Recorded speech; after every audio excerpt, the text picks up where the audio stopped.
دا مسله خو غور سه واورو وی پتا باندې چرې مرغۍ غول وکړ په لاره روانې د بره نه راپرېوت وی ته بختور یې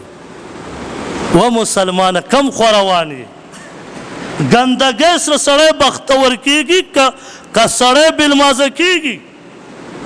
مسلمان ګندګۍ ته بختور وي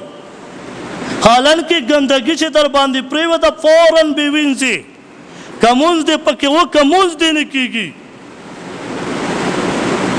مشکات شریف روایت ته او صحیح روایت نبی علیہ الصلوۃ والسلام فرمای ابو هريره رضی الله تعالی عنہ فرمای وی نبی علیہ السلام یو کس ولید چې داسې روانو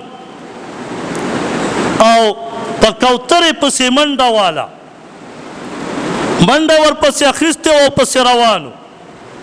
نبی علیہ السلام فرمایل چې دا کم ورپسې منډه وی مفهوم مبارک کې داسې دی دا شیطان دی او د کم شي پسې چې